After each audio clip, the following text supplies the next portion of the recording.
The Batman has a long and winded history. His first appearance in Detective Comics was in 1939, just months before World War II broke out. With so many decades of stories under his utility belt, it can be hard to know what the movie The Batman will focus on. This is further complicated by the movie featuring three of Batman's greatest villains: Catwoman, the Riddler, and the Penguin, all of whom might merit their own separate reading list. Well, according to director Matt Reeves, The Batman is not an adaptation of any particular comic, but it does draw loose inspiration from several titles published by DC. As Matt Reeves and co-writer Peter Craig headed into the Batcave to write this film, these are five comics that Reeves might have used to build his new Batman story. Batman Year One. The first on the list is Batman Year One by Frank Miller. This story is weighted equally to Jim Gordon and Bruce Wayne, telling the origin of Gordon arriving to Gotham and Bruce Wayne starting his career as a crime fighter. According to comic book artist David Mazzucchelli, the core ethos of Year One is establishing a credible Batman grounded in a world we recognize. So Reeves' film will likely contain pseudo-realistic seeds of every gadget or tool having practical applications in the world.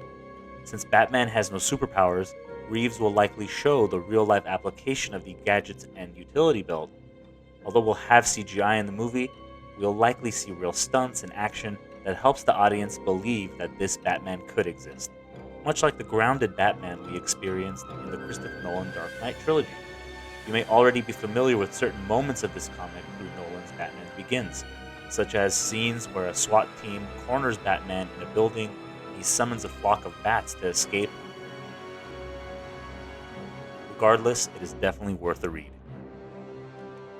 Batman The Long Halloween, published as a 13-issue limited series from 1996 to 1997, is also indebted to film history and reads like a sequel to Year One.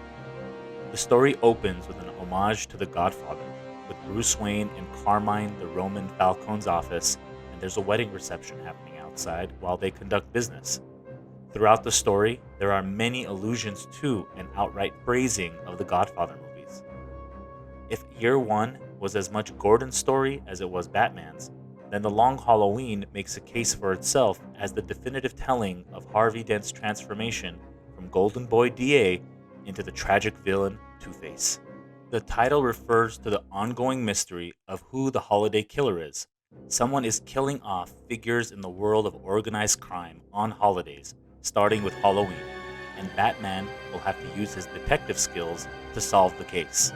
Reeves' Batman will tap into the world's greatest detective spirit of The Long Halloween, with penguin and criminal elements of the film playing on classic mafia tropes. My guess would be that Paul Dano's Riddler is calling out Batman for not dealing with the crimes of Gotham, and the Riddler could be similar to the holiday killer in the comic, where he's taking justice into his own hands. The one-shot Batman Ego is the first project that the late artist and writer Darwyn Cooke did for DC Comics in 2000.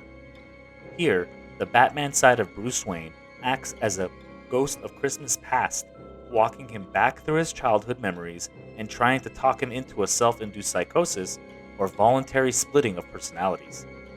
We see how at an early age, the bat became a primordial symbol of death and the fear that lives within him, a fear he would later turn against criminals. Now that spirit wants to be let off the leash so it can kill the Joker and thereby put an end to the homicidal spree once and for all. Pattinson's Batman likewise struggles to control his rage, and he's bound by the same rules of engagement as his comic book counterpart.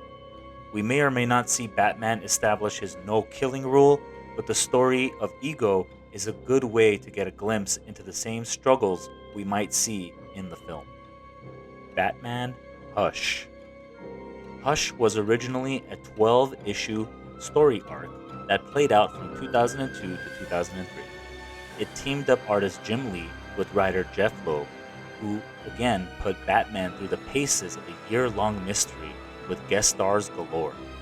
Both heroes and villains would show up on the panels of this comic, from Killer Croc to Poison Ivy, Superman, Nightwing, Robin, Scarecrow, and more. The Penguin comes up short here. and pretty much everywhere else on this list, but we do get the kiss heard round the world between Batman and Catwoman.